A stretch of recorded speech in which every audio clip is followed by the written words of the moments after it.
Let's unpack all of that with the Sunday strategy session. Kathleen Monk is a former director of communications to the late Jack Layton. Kory Teneycke was Ontario Premier Doug Ford's campaign manager and former director of communications for Prime Minister Stephen Harper. And Scott Reid is a former communications director to Prime Minister Paul Martin. Hi, everybody. Hey there. Good to see you. The last time we spoke about this was when, right after it had happened, essentially the day before the second QP, the second question period, Scott. And if we had had a few more hours, what we would have seen is a complete reversal. Like it was like a 180. We weren't even watching the same people. The second day, everyone came back very solemn, very somber, talking very seriously to each other. What do you think prompted that?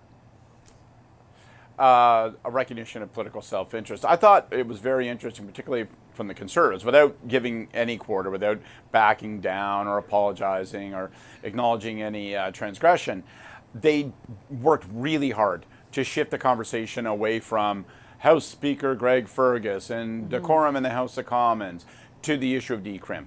Like, I thought that was really smart, really shrewd on their part. They got away from the name-calling fight and focused it back on the underlying issue, which is where the numbers are going to be and where the voters are going to be for them. I don't really think they want to have an argument about conduct and decorum in the House of Commons and whose, bad language is badder. And so I thought that was smart. I do think, when you get Pierre Poilievre going, he has a tendency to go really hard, and that suggests that he has a vulnerability. Because he'll run right through the wall if he's told that he's not allowed to. If you tell him that he only gets 3 strikes, he's going to hold his breath and cry until he gets 4. That's the kind of guy he is. That could create some political vulnerability down the road. Kory, what's your sense of the potential for that vulnerability? Look, I largely agree with Scott. Like, I think the argument in the House is not really what the Conservatives want to have people focusing on. Although I don't think it really hurts them, certainly not within their support base, probably helpful actually. But for the broader population, I think having the focus be on the zombie apocalypse taking over our downtowns and the prospect of further decriminalization of public use of narcotics is going to be a huge vote winner, I think, for anyone on the opposing side of it.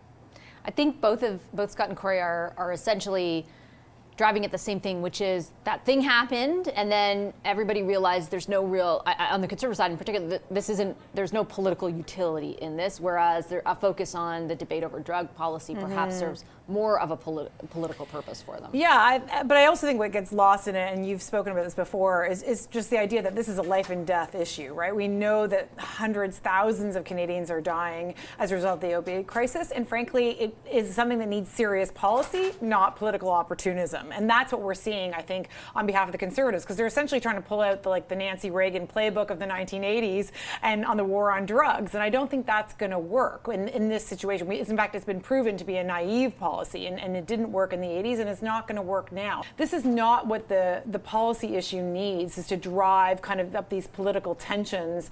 But Poilievre is willing to do that. I think the other thing that I would just pick up on is what Scott touched on, is what is a vulnerability. And I do think that we've seen time and time again Pierre Poilievre digging in, refusing to apologize, whether it's for past legislation he's put forward, with visits, stops on the side of the road, other kind of behavior or other words he's mentioned. He refuses to apologize, and that's dangerous for any political party leader, when you can't realize when you've made a mistake or have done something wrong. We can have a debate whether it's spineless or wacko or what's the worst insult that happened last week. I think everybody was losers, frankly, and no one won the week. But I do think that we've seen a few times where Pierre Poilievre is not able to apologize, and that is a weakness. I'd sort of get the sense that neither he nor Justin Trudeau would ever want to apologize to each other, Scott. Like, if you watch that debate take place, it felt personal from the second that it started. It also convinced me that I don't think Justin Trudeau is going anywhere. Like, he looked like he wanted that fight. Like, it was not like, oh, this is just one party dragging me here. Yeah, no, I agree with you. And let's not forget that the Prime Minister used the word spineless in the House of Commons. And if you listen to the Prime Minister's press conferences and media interventions over the course of the past, not just a couple of weeks, but probably a couple of months, he's sharpening his language. He's going after Poilievre. And we've had debates about how wise that is strategically or not. But the fact remains, he's decided, gloves off, I'm coming after this guy. And of course, Poilievre loves it, and they go round and round. I'm not sure that anybody particularly wins on that front. I do think the Liberals are on a good wicket when they start saying, you know, that the compare here with Trump isn't necessarily his policies, but it's a Pierre Poilievre is willing to be a bully. And, you know, if he's going to be a bully toward Justin Trudeau, many people might cheer for that because maybe he's unpopular right now.